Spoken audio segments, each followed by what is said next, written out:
Welcome to my channel, my friend. I'm truly happy that you are here. Today, we are going to talk about something that can change your life forever, something that changed mine. We are going to talk about English, not just the language, but the experience, the process, the emotions, and the journey of learning to speak it with confidence. And let me ask you a few questions before we begin. Do you want to speak English well? Do you want to feel good when you have a conversation with someone from another country? Do you want to understand English movies, songs, and videos without subtitles? Do you want to stop being afraid of speaking and instead feel proud when you say something in English? If your answer is yes, then this video is for you. Because in this video, I'm not going to give you boring grammar rules or a list of vocabulary words. I'm going to share with you something much more powerful. A true story about learning English, about fear, about growth, and about success. This story is not just mine. It's the story of many people who started just like you, with little English, with little confidence, but with a big dream. People like you who wanted to open new doors in life. People who believed that English could be the key. Maybe right now you feel unsure. Maybe you've studied English for years in school, but when someone speaks to you, you freeze. Maybe you try to say something, but the words don't come out. Maybe you understand a little but can't speak. Maybe you feel nervous or embarrassed. I understand. I felt the same way. But I want to tell you something important. You are not alone. And more than that, you are not broken. You are not bad at English. You are just not using the right method, yet. You see, most people learn English the wrong way. They learn from textbooks, grammar exercises, and translation. They memorize rules, they take tests. But when they try to speak, they feel stuck. Why? Because real English, the kind people speak every day, is not in grammar books. It's in real conversations. It's in movies, songs, stories, phone calls, cafes, airports, and dreams. Real English is alive. It's human. It's emotional. And if you want to learn it, you need to learn like a human, not like a robot. Think about how babies learn a language. They don't start with grammar books. They don't memorize vocabulary lists. They listen. They watch. They repeat. They copy. They play. They laugh. And slowly, they speak. That is the natural way. And believe it or not, you can still learn that way, even as an adult. In fact, you must. Because that is how we truly learn to speak a language. Let me tell you something else. Learning English is not just about passing a test or getting a certificate. It's about connection. It's about communication. It's about confidence. It's about opening your world. With English, you can meet people from every country. You can travel without fear. You can apply for better jobs. You can study abroad. You can watch films, listen to music, read books, and truly understand what's happening in the world. English gives you power, but more than that, it gives you freedom. It gives you a voice. And I'm not just saying this because I read it in a book. I'm saying this because I've lived it. I've seen students from many countries: Brazil, China, Turkey, Italy, Korea, Spain, who all came with the same fear. My English is not good. I can't speak. But after just a few weeks of learning the right way, they started to speak. At first, slowly, with mistakes, but with smiles. And after some months, they spoke freely, naturally, joyfully, because they learned not just words, but the feeling of speaking, the confidence, the rhythm, the music of English. In this video, I will guide you through that journey. I will show you 8 powerful chapters, real steps that can help you become fluent. These are not magic tricks. These are not secrets.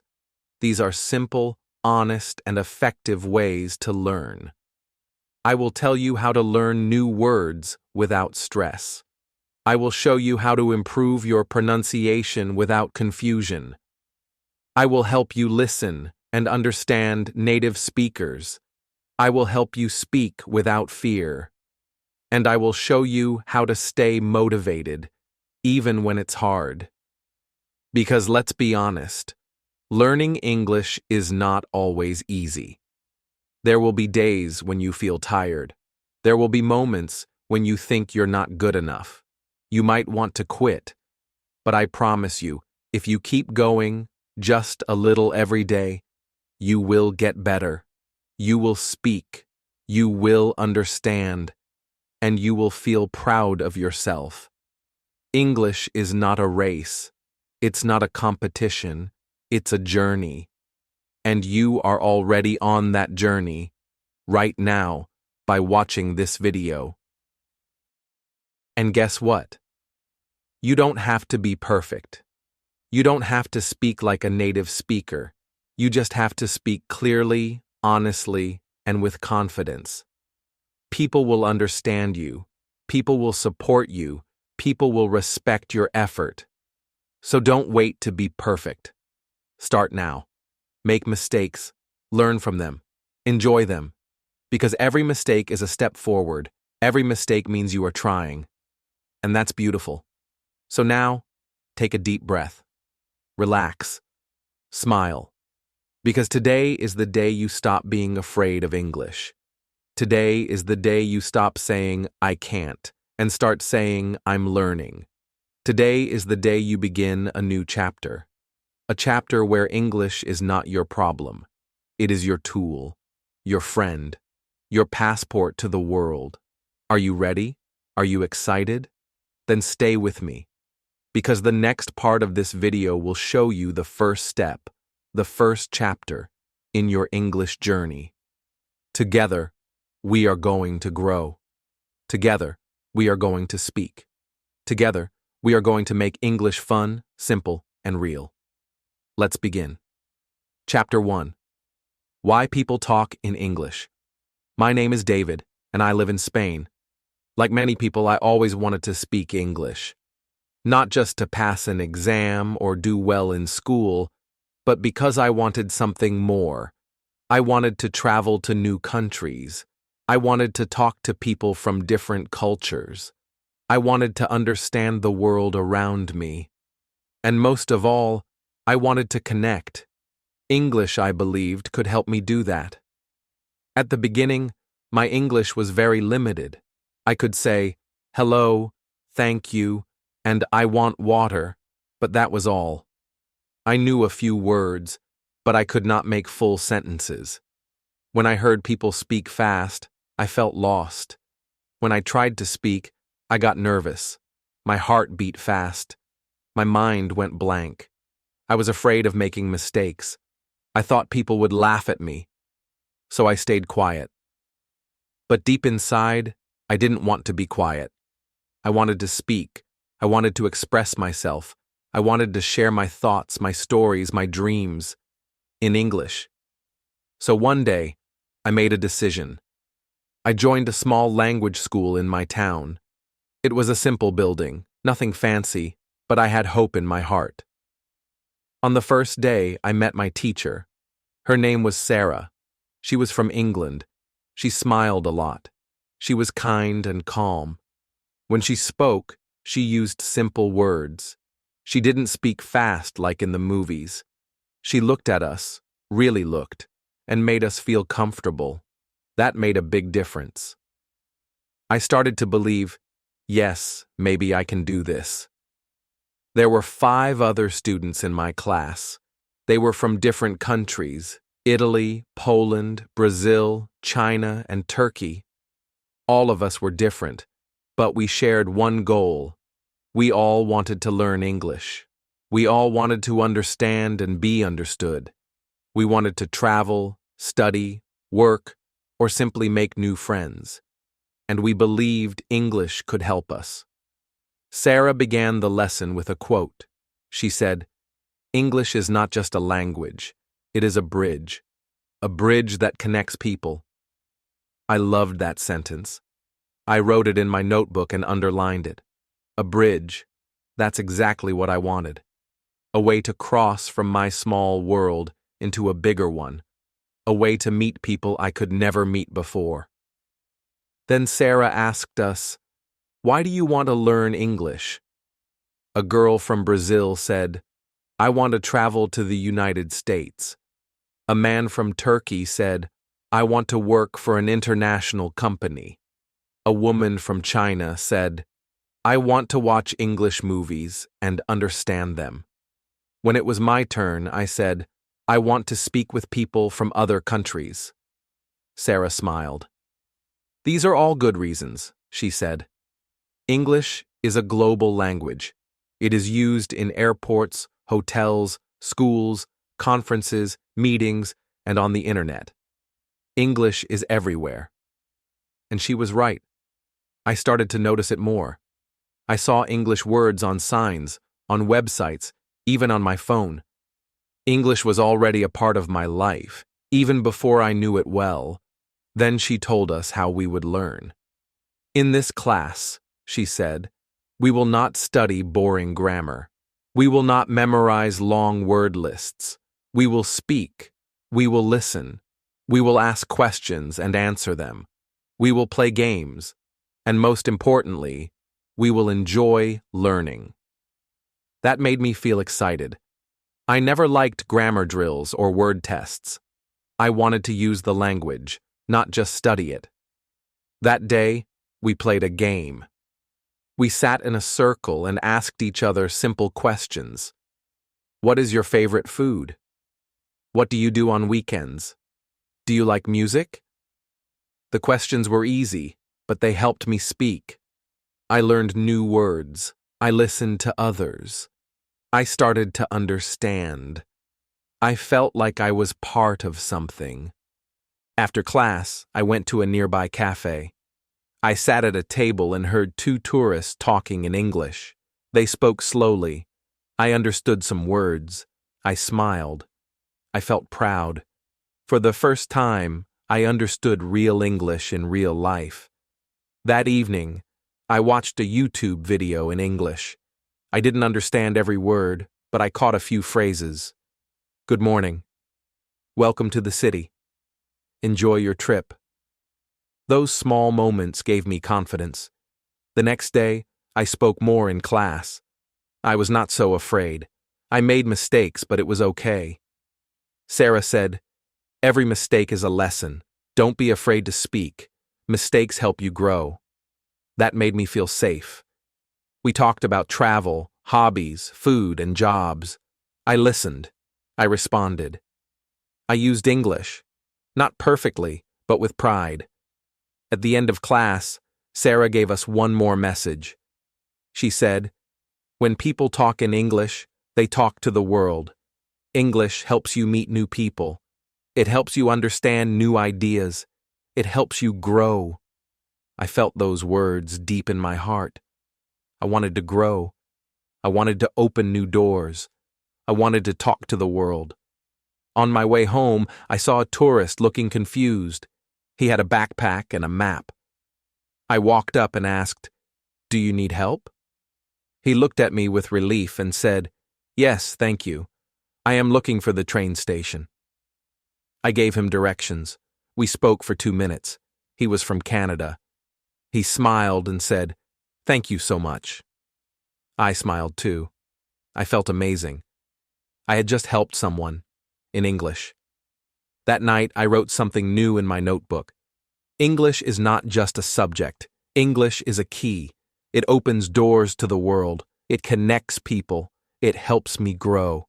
And from that day, I knew I was not learning English just for school. I was learning it for life. Chapter 2: How to Learn Words. It's Tuesday morning, and I return to my English class with a smile on my face. I feel different now. I like coming to school. I enjoy learning. I like my teacher, and I like my classmates. Every lesson feels like a step forward. Every small word I learn helps me speak a little more. I sit down, open my notebook, and get ready. Today, Anna from Poland raises her hand. She looks thoughtful and says, "I want to learn more words." What is the best way to do that? I quietly nod. I also want to learn more words. I want to understand people better. I want to speak with more confidence. Sarah, our teacher, smiles and says, "That's a very good question. Many students ask the same thing." She walks to the whiteboard and writes one word in big letters, reading. Then she turns to us and says, "Reading is the best way to learn new words. If you want to learn fast, you need to read often. It's simple. It works." I'm a little surprised. I always thought learning words meant making long lists and memorizing them. That's what we did in school in Spain. We had to study vocabulary pages and take tests, but I never remembered the words after the test. I forgot them because I didn't use them. Sarah continues, "When you read, you see the same words again and again. You see them in real sentences. You understand how they are used. Your brain learns them naturally." That makes sense. When I learned my first language, I didn't study word lists. I just heard the words, saw them, and used them. Maybe English can be the same. I raise my hand and ask, "But what if the books are too difficult? I try to read English books, but I don't understand most of the words." Sarah nods and says, "That's a good question. You must read something that is easy for you. If you understand 95% of the words in the book, then it is the right book for you. You will enjoy reading, and you will learn new words without stress." Then she tells us something important. If you see a new word, don't stop. Don't try to memorize it. Don't write it down. Just look it up quickly and continue reading. She explains, when you see a word in many different places, your brain starts to remember it. You don't need to force it. You only need to keep reading. She gives us a short story. It's about a girl who visits a big city for the first time. The story is written in simple English. I start reading it slowly. I understand most of the story. It feels good. I come across one new word, station. I don't know what it means. I check my dictionary. It means a place for trains or buses. I continue reading. I see the word station again 2 more times. Now I remember it. It becomes part of my vocabulary, without much effort. At the end of the story, I feel proud. I understand what I read. I learn 5 new words, not by studying them, but by enjoying the story. That feels new. It feels better. After class, I walk to the library near the school. I ask the librarian, "Do you have easy books for English learners?" She smiles and shows me a small shelf with books for beginners. I pick 2. One is a short story, and the other is about famous places in London. I borrow both. That afternoon, I go to the job center. I want to find part-time work. I meet a woman at the front desk. She asks, "How can I help you?" I say, "I'm a student. I'm looking for a job. I can work in the afternoons." She gives me 2 job options, one at a hotel and one at a cafe. She gives me printed details. I read them. I'm surprised. I understand most of the information. I even see words from the story I read in class. This feels amazing. I can read. I can understand. I am learning. I choose the cafe job. I will start on Thursday. I will work 3 days a week. I know I will use English there. I will speak to customers. I will read menus. I will learn more words through real experience. That evening, I open one of the library books, the one about London. I read a chapter. I don't stop at every new word. I try to guess the meaning. Sometimes I look at the pictures. Sometimes the sentence helps me understand. I remember what Sarah said. Just keep reading. Don't worry. The words will stay in your mind. Before I go to bed, I write something in my notebook. When I read, I learn words. When I learn words, I understand people. When I understand people, I can speak. And when I speak, I feel alive. This is my truth now. Reading helps me grow. Reading is not just a quiet activity. It is a powerful tool. It is how I build my English vocabulary. I don't need flashcards. I don't need long lists.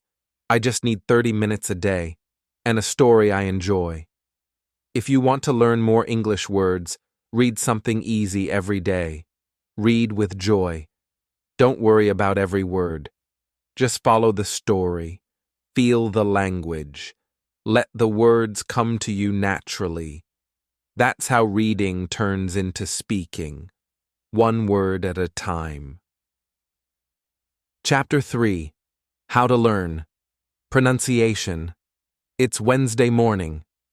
The sun is shining, and I'm walking to school with energy in my step. I feel proud.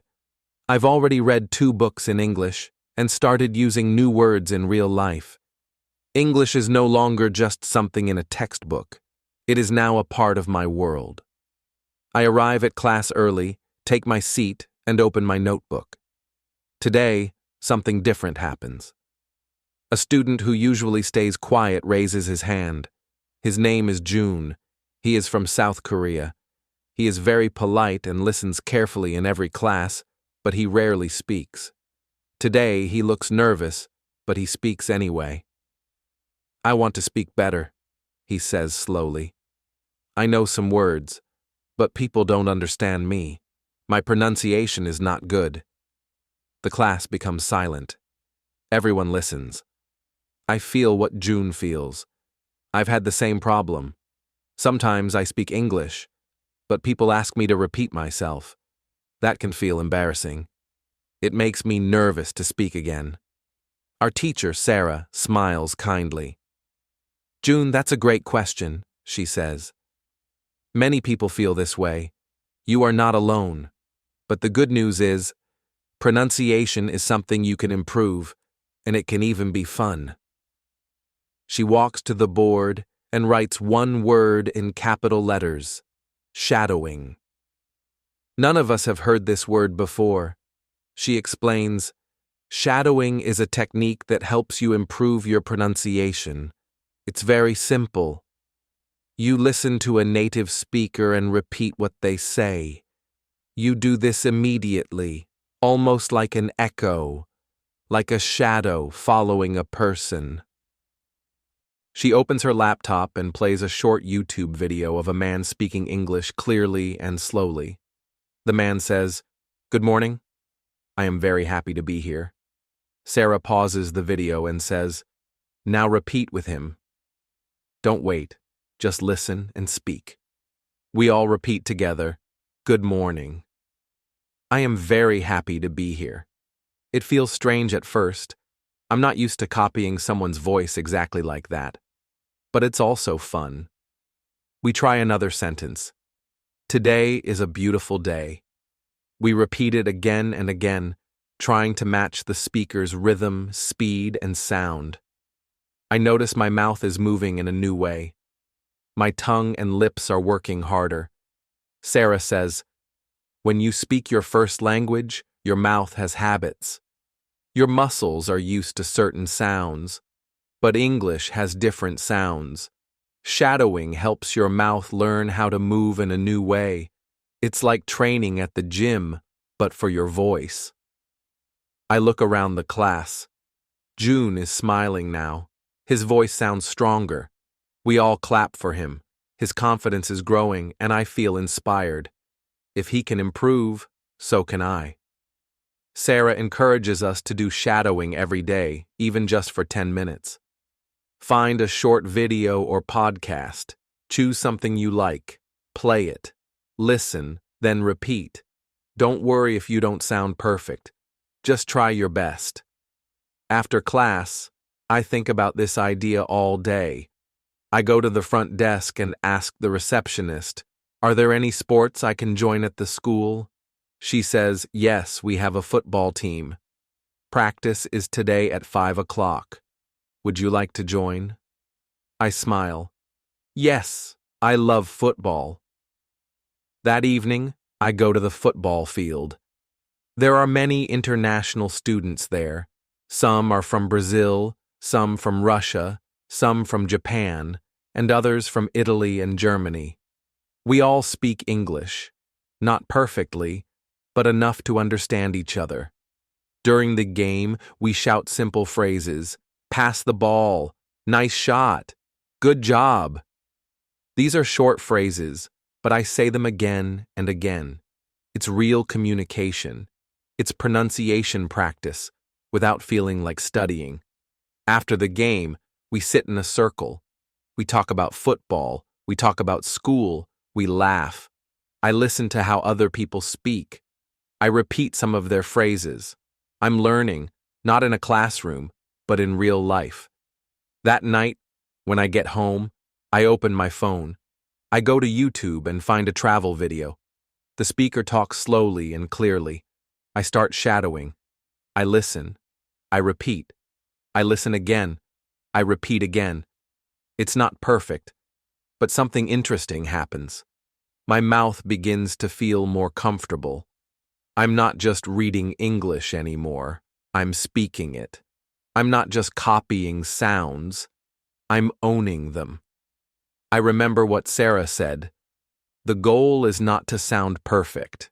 The goal is to speak clearly and be understood. After practicing, I write a note in my notebook. My voice is learning English. My mouth is training every day. I don't need to be perfect. I just need to speak. Now, I do shadowing for 10 minutes every morning. I choose videos I like, about travel, food, or simple stories. I enjoy the voice, and I repeat. I also speak more at work.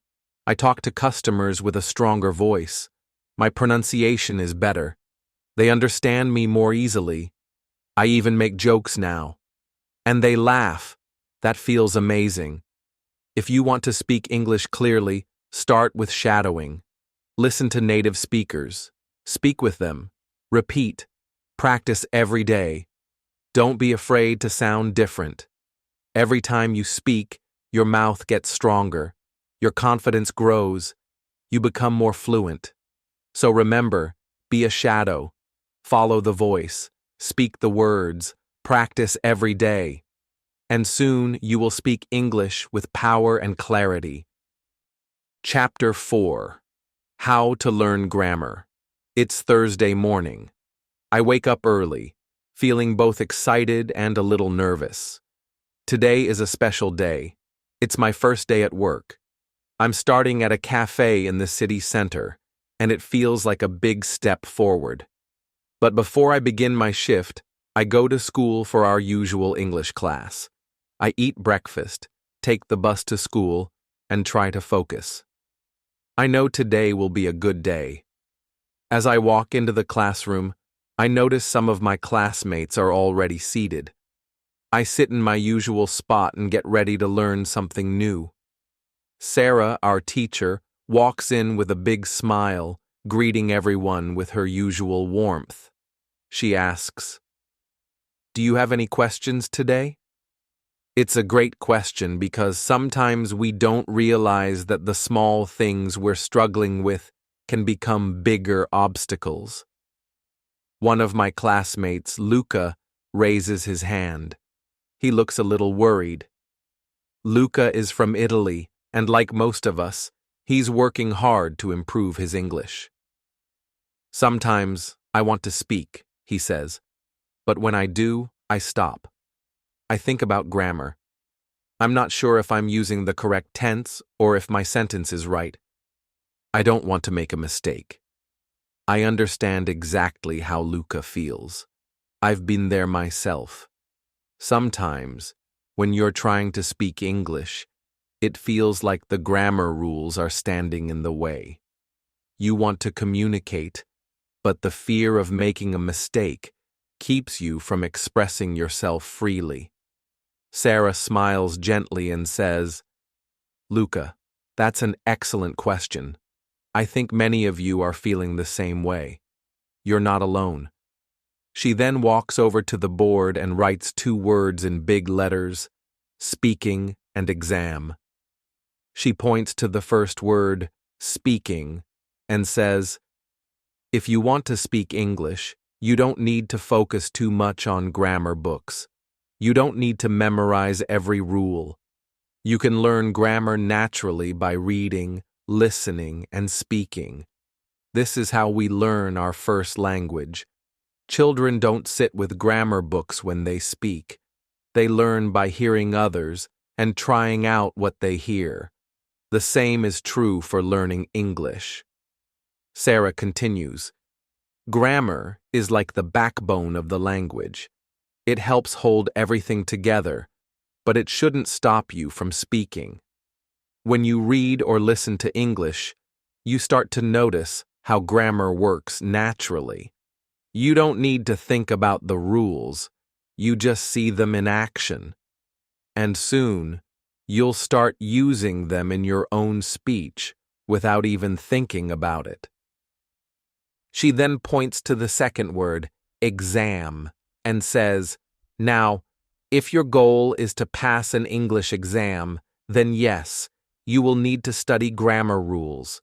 You will need to practice doing exercises and tests. This is important for academic purposes, but if your goal is simply to communicate, to speak and understand English, there's a better way."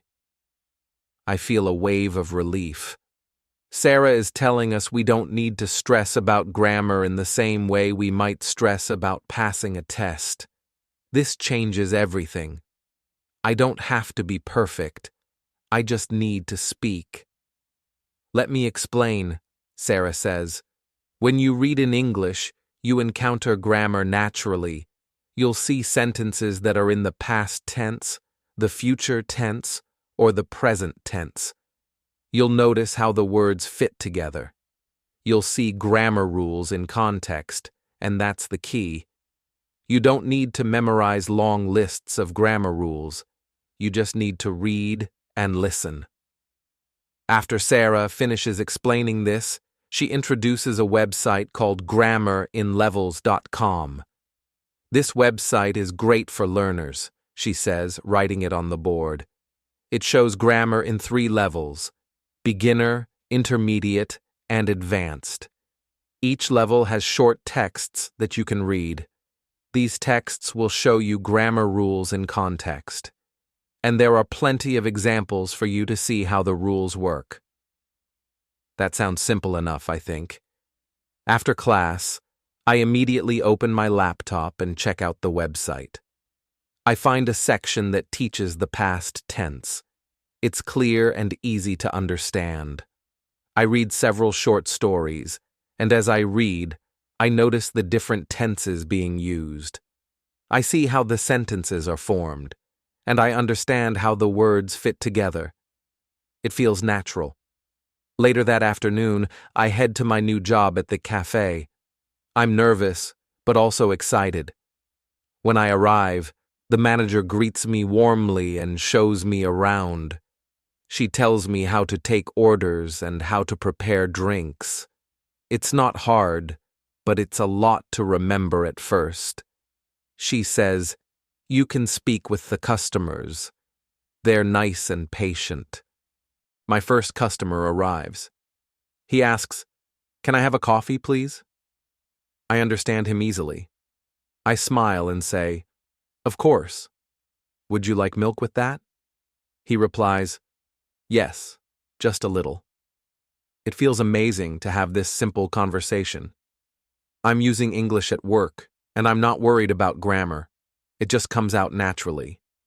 Later, another customer asks, "Is the cake fresh?" I respond confidently, "Yes, it's fresh." We made it this morning. I realized something important. I'm speaking English, and I'm not thinking about grammar rules. I'm just speaking. I make a small grammar mistake here and there, but the customer understands me, and I understand them. That's when it clicks. Grammar is part of the process, but it's not something to be afraid of. It's just a tool that helps us communicate better. I'm learning grammar, but I'm not letting it hold me back. I'm learning it naturally through reading, listening, and speaking. It feels easy. As I walk home from work that evening, I think about everything I've learned. I'm no longer afraid of grammar. I'm starting to see it everywhere, naturally. I write in my notebook. I can speak English without thinking about grammar rules. Grammar is just part of the language. I don't have to be perfect. I just need to keep speaking. That night, I read another story on the grammar website. It's about the future tense, and I start noticing how the sentences are constructed. I don't feel overwhelmed. I just enjoy the reading, and I know I'm learning. Grammar isn't something to be afraid of. It's just part of the journey. I don't need to control it. I just need to speak, read, and listen. Final thoughts. It is Monday morning. A new week begins. I walk to school, but today I feel a little tired. My body is tired, and so is my mind. I ask myself, why am I learning English? Why am I working so hard? I already know many new words. I can speak with people, but still, sometimes I feel slow. Sometimes I forget words. Sometimes I feel like I'm not improving. It's hard to stay motivated every single day. In class, our teacher Sarah sees that many of us are quiet. She smiles and says, "Today, we will talk about motivation, because learning English is a long journey.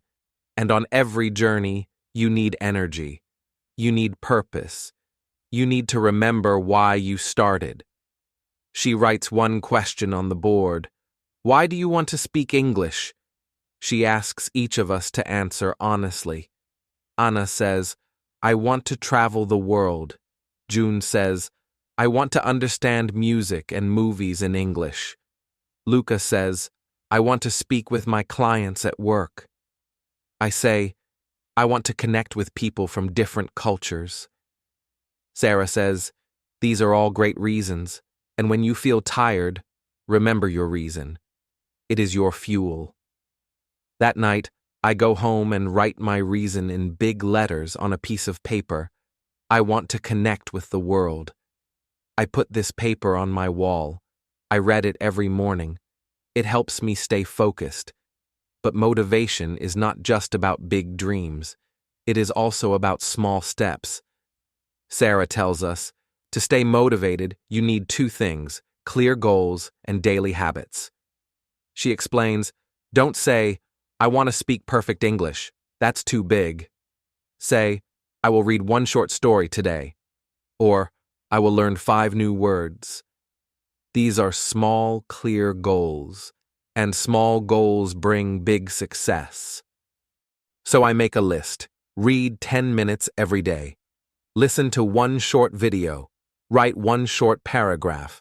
Speak to one person in English. These goals are easy. I can do them every day. And every time I finish one, I feel proud. I check it off my list. That small check mark gives me joy. There are still days when I feel tired. Days when I don't want to study. On those days, I don't force myself to do everything. I just do one small thing. Maybe I listen to a song in English. Maybe I read one page of a book. Maybe I talk to myself in English while I cook. Even on hard days, I keep English in my life. Sarah also gives us another tip. Make learning fun. She says, watch funny videos, play word games, sing songs, read about topics you love. I love animals, so I read a book about dogs. I learned new words like bark, tail, and puppy. I laugh when I read funny dog stories, and I remember more because I enjoy it. One weekend, I go on a school trip. We visit a museum. I walk with students from Brazil, Italy, and Japan. We all speak in English. We take photos. We laugh. We talk about food, family, and culture. I realize something important. English is not just a subject. It's a tool for friendship. That feeling gives me new motivation. Sarah also reminds us, celebrate your progress, look back, see how far you've come. So I open my first English notebook. I see the simple sentences I wrote. My name is David. I am from Spain. Now I write full pages. I talk about ideas. I use past and future tense. I can have real conversations. I smile. I have improved. I write in my notebook. I don't need to be perfect. I just need to keep going. That is now my new rule. Another helpful idea is to learn with others. When I study with my classmates, I feel strong. When I hear their stories and their struggles, I know I'm not alone. We all feel tired sometimes. We all make mistakes. But we support each other. That makes the journey easier. I also join an online English group. We meet once a week on video call. We talk about books, movies, and travel. I hear different accents. I make new friends. And I feel part of a global English learning family. In the end, I understand something simple. Motivation is not something you have. Motivation is something you build. You build it by doing a little every day. You build it by enjoying the process. You build it by remembering your reason. You build it by celebrating your progress. And most of all, you build it by never giving up. I write one final sentence in my notebook. English is not a race. It's a journey, and I will walk it, one step at a time. Thanks for watching, and I will see you in the next video.